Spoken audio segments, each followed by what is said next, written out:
Sonya was unlucky. She ended up in the wrong family and in the wrong place from the very first minute of her birth. You'd want to ask her parents how they got married, maybe by accident, on a dare, or according to village rules when the time came. But who would ask them? No one cares, and they're not the only ones like that. In the village, such families are everywhere. They live from day to evening, there's no work, and not everyone wants to head to the city.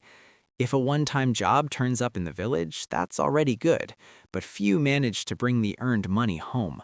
The path is well trodden to two run-down women selling moonshine, and the trade there runs without lunch breaks. Then, when they stagger home, the fights start, sometimes so bad that they have to lie down and recover. Not everyone lives like that, of course, but the count is uneven between those who do and those who don't. Sonia's parents fall into the category of those who long ago let their lives go downhill. They still have some sort of household, but they remember it rarely, while they never forget about drinking. Then they argue, blame each other, until they switch to Sonya, and they started switching to her early on. For a long time, Sonya has been sweeping, mopping the floors, feeding the miserable 3 hens and a rooster. The vegetable garden is on her too.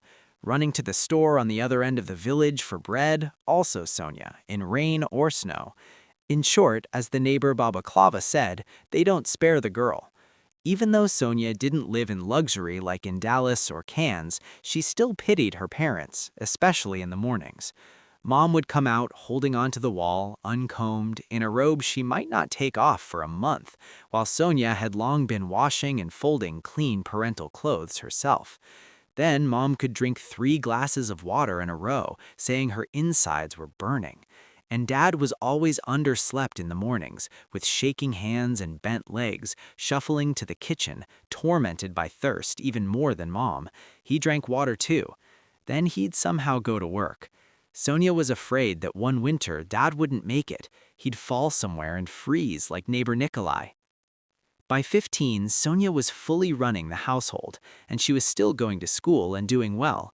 But she knew university wasn't in her future. Sonya didn't even have money for the trip. She wanted to enroll in a vocational school in the district center, but her parents raised such a fuss. "Go to work," they both shouted. And where? But a spot opened up in the store. They knew Sonya in the village, and the store manager, who was in charge there, hired Sonya as the second sales clerk. After working in the store, where she was both seller and loader, Sonya dreamed of coming home and just lying down for at least an hour. She was so tired. But she couldn't rest. The household, such as it was on her. But when she finally lay down to sleep, she sometimes asked herself if she was really 18 years old, because she felt like she was all 80. And ahead, nothing good. A friend would have run away wherever her eyes led. Some village girls did just that. But Sonya couldn't, and who and when instilled in her this conscience, this compassion, is a mystery shrouded in darkness. But Sonya couldn't abandon her parents. Then, one after another, they got seriously ill. First Dad, he fell asleep in the snow and messed up his back so badly that he just lay there moaning. And almost right after him, Mom ruined her stomach with moonshine and took to her bed. For a whole week, Sonya called the ambulance. Sometimes there were no vehicles, sometimes they couldn't drive through such snow. Then, thank goodness, they came and took both to the hospital. But they only did part of the tests. The rest had to be done at the regional hospital.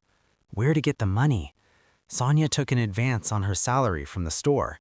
They did the tests, prescribed treatment, and again money was needed. So Sonya, besides work, on her only day off, started selling greens grown in the garden at the market in the district center, then some vegetables, apples, and pears. She waited it out. The money wasn't much, but things were going okay with the treatment. Not quickly, but there was progress for both Mom and Dad. If only they didn't boss her around, didn't reproach Sonya for not buying all the medications. If only they'd said thank you at least once. But Sonya didn't expect things. Her parents probably didn't even know the word. So Sonya spun around without rest, refusing no work. And how long this would continue, she didn't know and didn't plan ahead. There was no way out anyway. But sometimes in life, miracles happen. And for Sonya, a miracle appeared in the form of a suitor. Though in the village, they don't say suitor. They might say Beau, but they didn't say that either. He was too unusual. First, he surprised everyone by driving into their village in an unprecedented car. It was a Jeep, an off-roader, said the most educated guy in the village, Sonya, who hadn't finished some institute. And he explained that it could go on any road, even one like theirs, and that this Jeep cost as much as their entire village, with all the huts, gardens, and orchards put together. The stranger was a man older than Sonya's dad. He drove his off-roader from one end of the village to the opposite, where the only store was, and along the way he asked a couple of times where this store was and if they had products. The villagers showed the way and said their store was good. The seller Sonya always sells only fresh products. She unloads and checks them herself. And so the man entered the store, looked over all the display cases. There weren't many, but the store was clean, the goods neatly arranged, and the seller polite. She helps the elderly choose, advises, even sells on credit sometimes. He bought several bottles of mineral water, which the villagers never took, thanked Sonya, asked how often she gets deliveries, who brings them and unloads. Sonya answered, surprised by such curiosity. That the stranger bought water didn't surprise her. And the next day, this man came again, and every other day.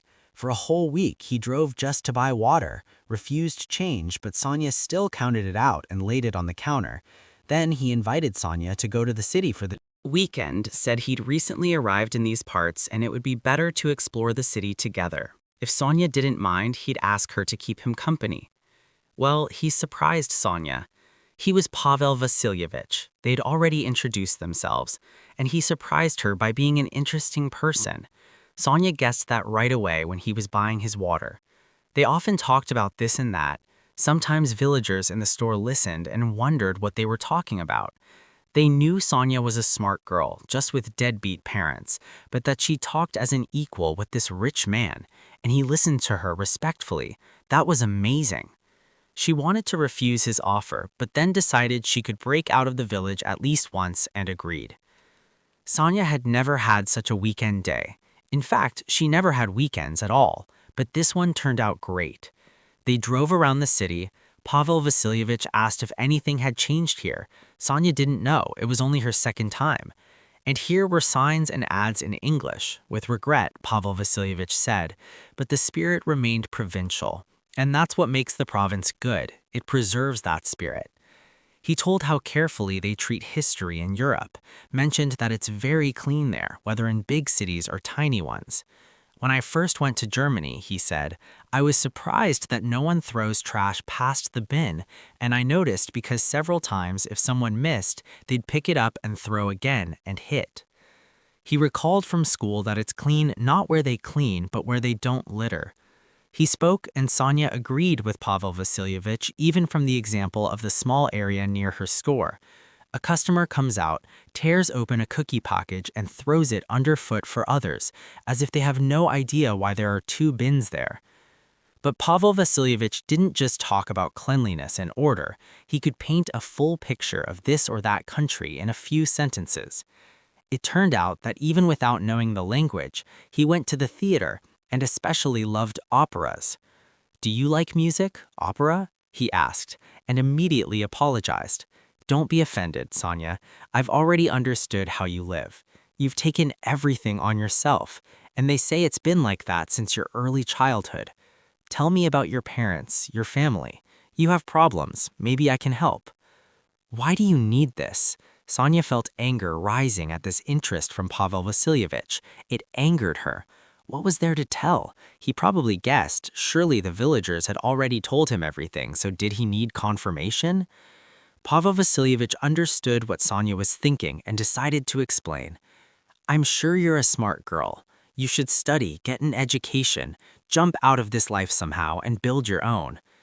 You make it sound, Sonya said now with open anger, like you weren't born into a rich family, but once jumped out of a life like mine. You're right, Sonya, Pavel Vasilyevich replied. I jumped out, with great difficulty, but I did. I'd tell you, but I'm not sure it would be interesting. Sonya was interested, but the offense for her parents, though Pavel Vasilyevich was completely not to blame here, didn't pass. So Sonya just shrugged, and they drove the rest of the way to the village in silence. Sonya said goodbye to him at the gate of her house, said thank you, and left. And from the window, her parents watched. In the neighboring yards, they didn't watch from windows. They stood openly and watched as the rich man brought Sonya home in his foreign car. And what would happen next, Sonya knew.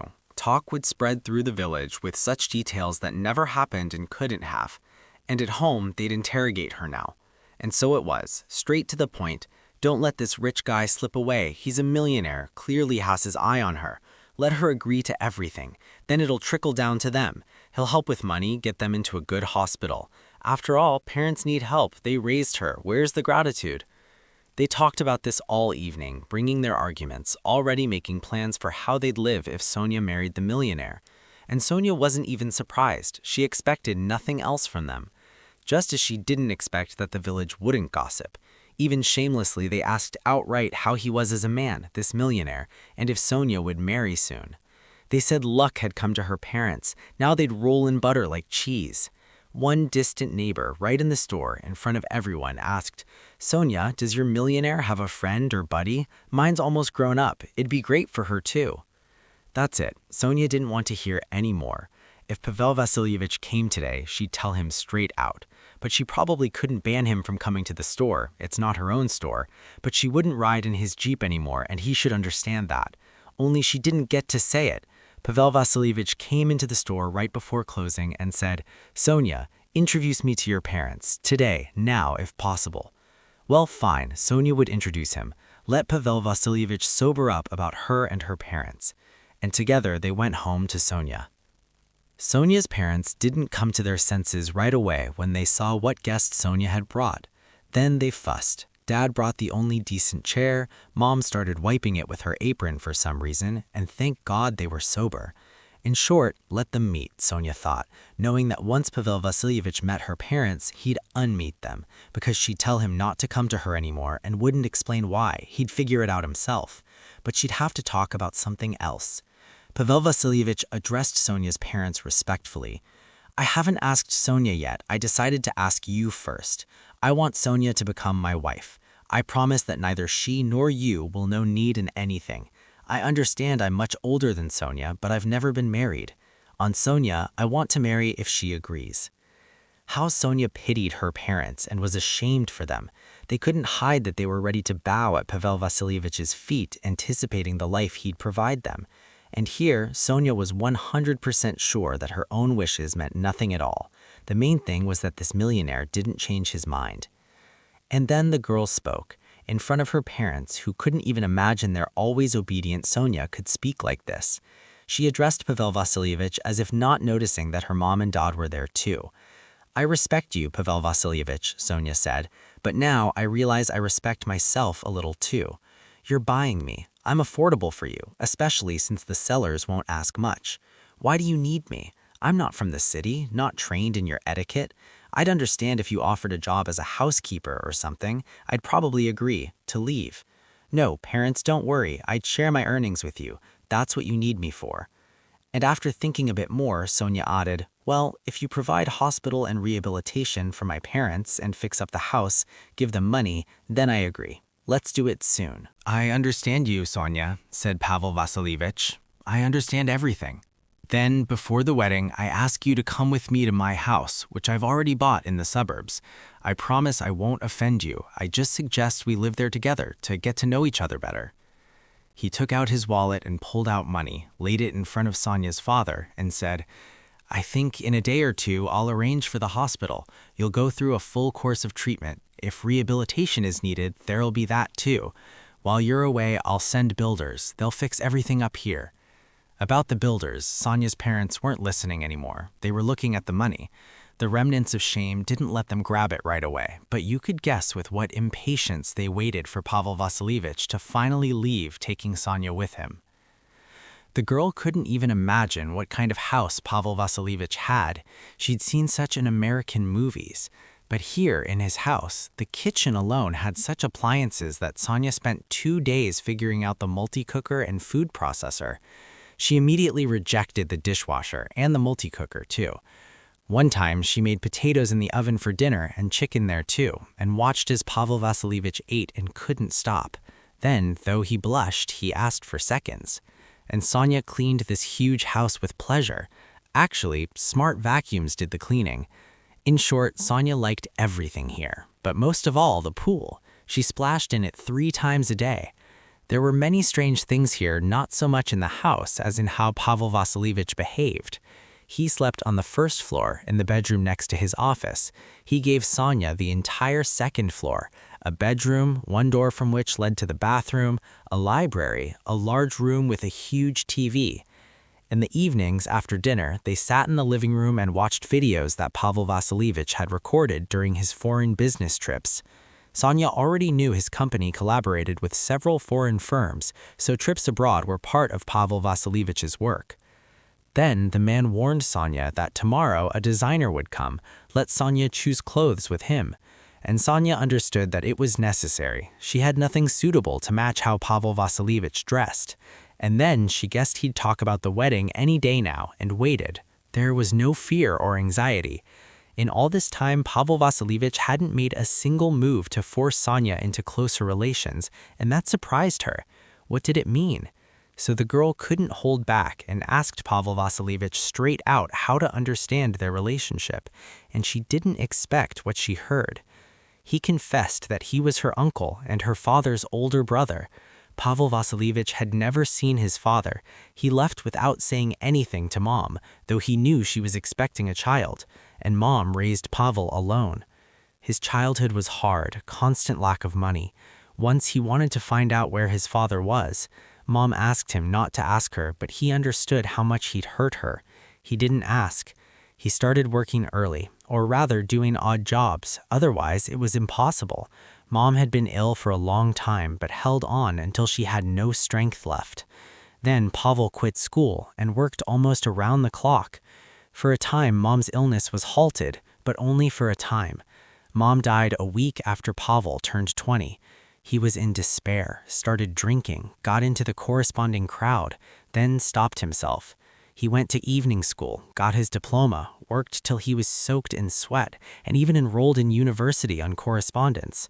He never had a personal life, no children either, and couldn't have. He had such a diagnosis. And when everything settled with the business, he decided to find his half-brother.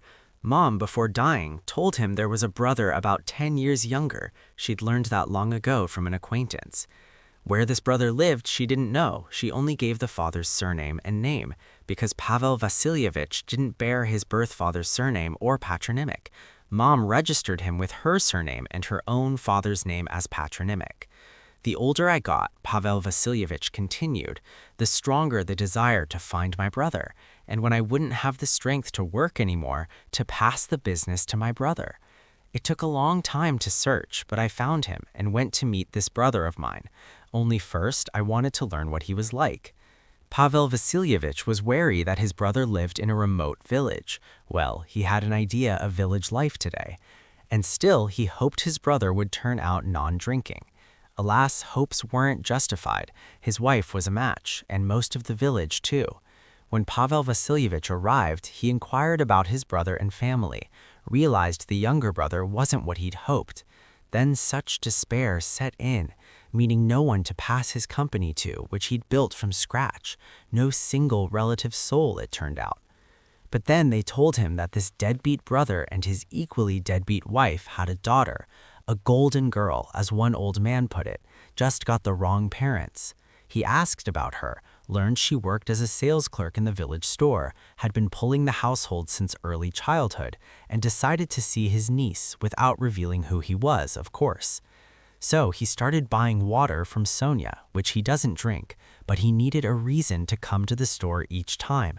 And he was glad about Sonya. The villagers told the truth. She's hardworking, kind, ready to help everyone, and herself has seen nothing but the household her parents dumped on her, almost treating her like a servant. And to confirm the girl's decency, Pavel Vasilievich came up with nothing better than to propose marriage and live together. Sonya, forgive me. I was comparing you and myself. I grew up with one mom, and you with mom and dad, but what a difference.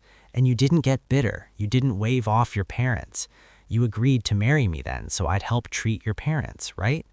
Only I'm not sure your mother and father are capable of the same. Now you know everything. Of course, there won't be any wedding. Only I ask you, Sonya, to stay in my house. It's yours too. I've already drawn up the documents. You're the mistress here too. As for your parents, after rehabilitation, they'll return to practically a new house. Everything's been fixed up there, I saw. If you want, we can go there tomorrow. Well, how your mother and father live further, they'll decide themselves. Sonya was silent. She couldn't imagine such things happen. But she could imagine that Pavel Vasilyevich had also tasted grief and poverty in childhood. Becoming a millionaire, he hadn't forgotten what it's like to live in need. Sonya thought he really couldn't have told right away who he was to her father and why he still doesn't say. Sonya understood that too.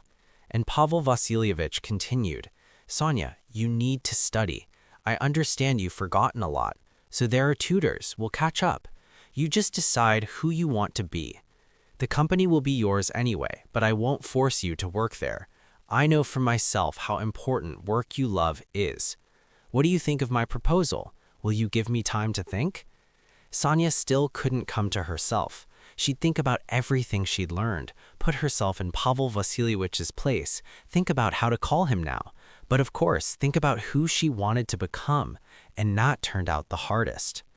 The next September, Sonya was already a university student. She chose programming, and almost every day she came to Pavel Vasilyevich's office. She delved into the company's work, starting from the bottom. But that's not all. Sonya went to a tutor 3 times a week to learn English. She finished driving school, honestly passed her license exams, and now used the car that Pavel Vasilyevich insisted on buying. He also gave Sonya a re-exam on driving. He said the excellent grade from driving school wasn't enough for him, that Sonya was too dear to him to risk, especially on our roads. Sonya passed the exam for him too, and drove her own car to her parents. But it would have been better not to go there. Nothing had changed in her parents' way of life. In the practically new fixed-up house, they still made a mess, still drank. In the 10 minutes she and Pavel Vasilyevich spent in her childhood home, Sonya heard only that they knew how to live themselves and she shouldn't butt in. And then Sonya, already opening the door to leave, said, I won't come to you anymore until you call me yourselves. And as she got behind the wheel, it was like she drew a line. You can't force kindness.